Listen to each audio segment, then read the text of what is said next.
doesn't have to become damaged, and it just reverses itself nicely. So if we're looking at the blood and the urine in pre-renal, and notice I've got bold-faced oliguria.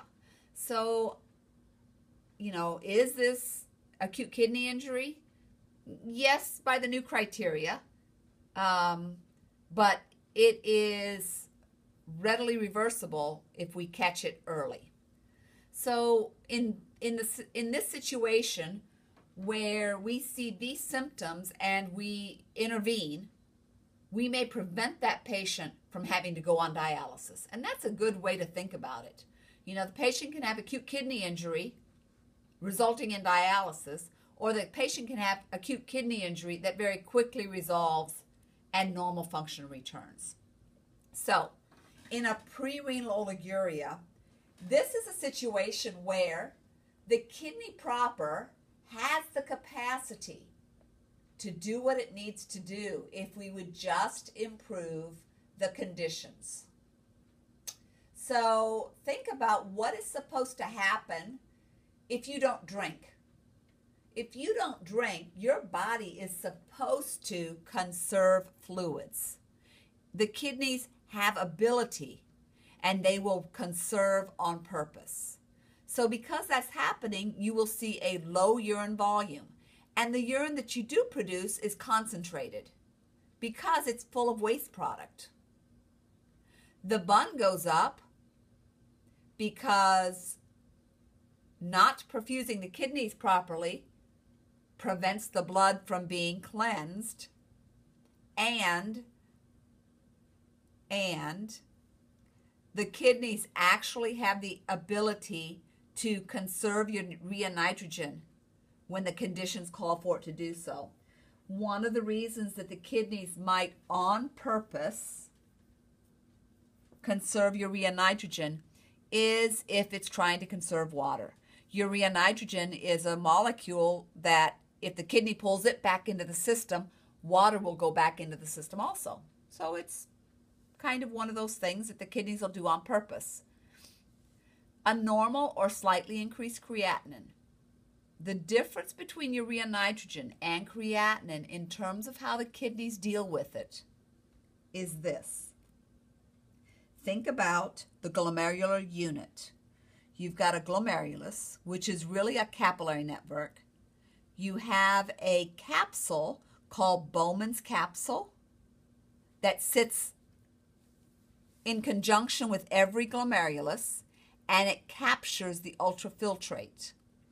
Then the ultrafiltrate goes through the renal tubules. The renal tubules are surrounded by peritubular capillaries. All right, urea nitrogen and creatinine are both filtered through the glomerulus and dropped into Bowman's capsule to travel down those tubules. The body has the ability to pull urea nitrogen back into the peritubular capillaries and into the bloodstream. Not so with creatinine.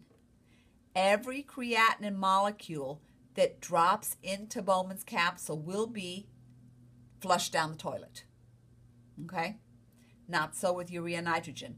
You do want to eliminate urea nitrogen, but the body has the capacity, or the kidneys have the capacity, to pull it back into the system, and it will do so when it needs to conserve water. You may also see bun go up in conditions where there's quite a load on the kidneys of nitrogenous waste products. So, the key in pre-renal oliguria is that the kidneys have function, and they're trying to compensate for inadequate renal perfusion.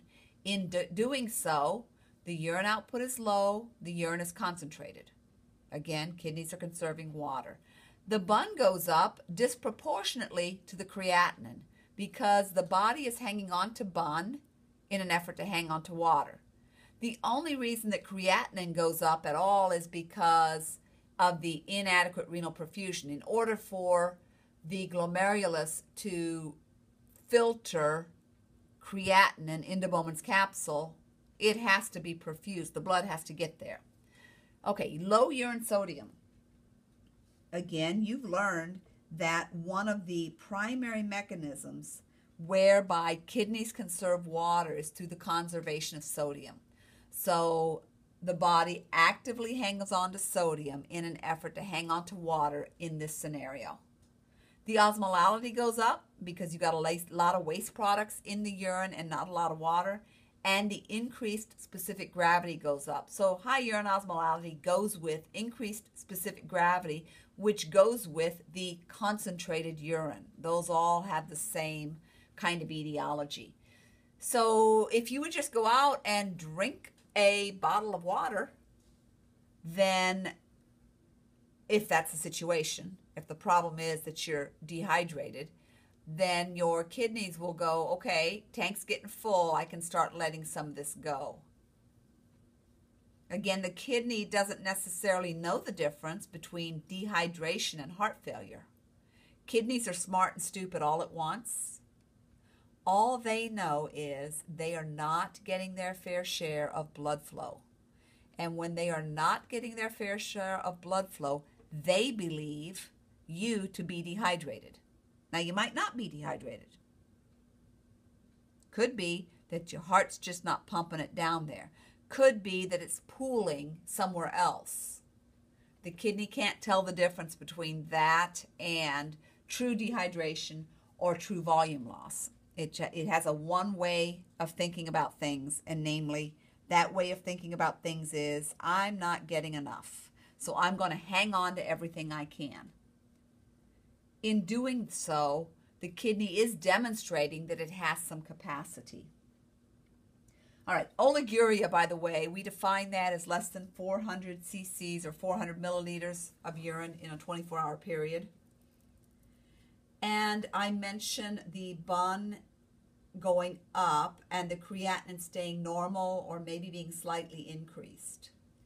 When there is a kidney that has function and the bun is elevated, at least in part because of a renal perfusion issue, you will see a disparity in the bun creatinine ratio. Now, when you look up the bun creatinine ratio in a patient's lab, it's calculated. You don't really need to look at that number. You can determine it yourself. What's the patient's bun and what's the patient's creatinine? Normally, for every creatinine that you have floating around in your bloodstream, you have 10 to 15 buns. So a bun creatinine ratio that's normal is going to be 10 to 15 to 1.